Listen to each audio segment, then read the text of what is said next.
नमस्कार दोस्तों, आज इस चक्र श्रृंखला में मैं जिस अगले चक्र की बात आपसे करूंगी वह है बिंदु चक्र। बिंदु चक्र अर्थात जहाँ पर बूंद बूंद करके कोई चीज़ टपकती हो वो होता है बिंदु। यानी कि इस चक्र से अमृत की बिंदु लगातार टपकती रहती है, इसीलिए इस चक्र का नाम है बिंदु चक्र। बिंदु चक्र को मनस चक्र या ललना चक्र भी कहते हैं।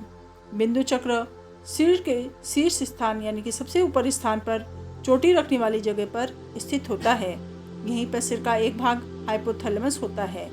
बिंदु चक्र उसी में स्थित होता है, अर्थात सहस्त्रसार व आज्ञा चक्र के बीच का चक्र बिंदु चक्र है।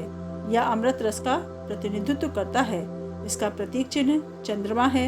जिस प्रकार चंद्रमा अमृत रस द्वारा सभी वनस्पतियों का पोषण करता है, उसी प्रकार योग साधना के द्वारा इस अमृत रस को स्टोर कर उसे आवश्यक रूप से शरीर के सभी भागों में पहुंचाया जाता है।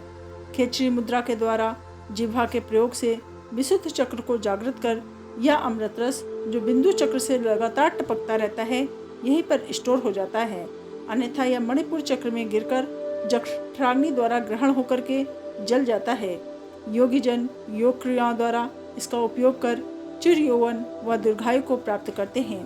भगवान कृष्ण गीता के 15 अध्याय पुरुषोत्तम योग में 13वें श्लोक में कहते हैं कि मैं मकरंद चंद्र के समान वनस्पतियों का पालन और पोषण करता हूँ। इस चक्र को देव का मुख कहते हैं।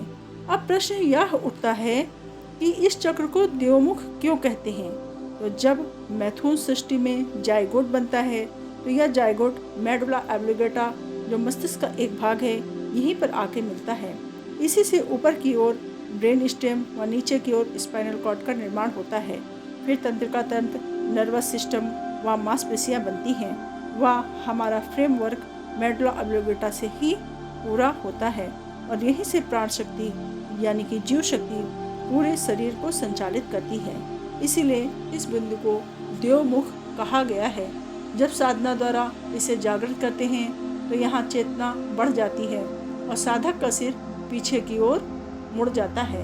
इसे जागृत करने से पीनियल ग्लैंड भी एक्टिव हो जाती है जो टेलीपैथी, साइकोकाइनेसिस व दूरदर्शिता के लिए उत्तरदायी होती है। उज्जाई प्राणायाम, भ्रामरी प्राणायाम के प्रयोग से बिंदु चक्रनाथ को एक्टिव कर एक साधक शून्य में पहुंचकर परम चेतना को प्राप्त करता है। विपरीत करणी मुद्रा व महाबंध मुद्रा का अभ्यास भी अमृत रस के उपयोग में उपयोगी होता है।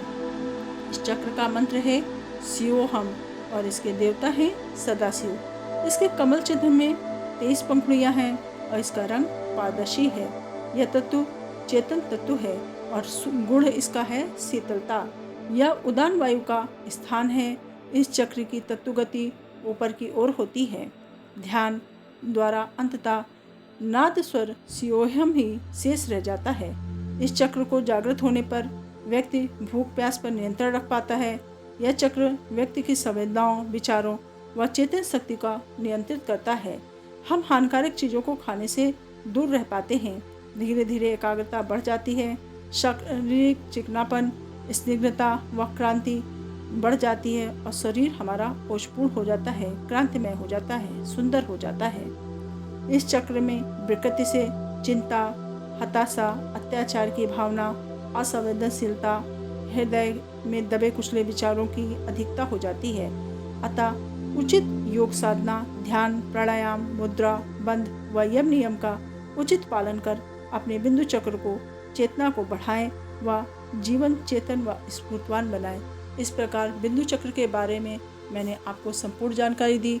आशा करती हूँ यह जानकारी आपको जीवन में उन्नति बनाएगी। धन्यवाद। अगर आपको मेरा चैनल अच्छा लगा, मेरा वीडियो अच्छा लगा तो मेरे चैनल को लाइक और सब्सक्राइब करें।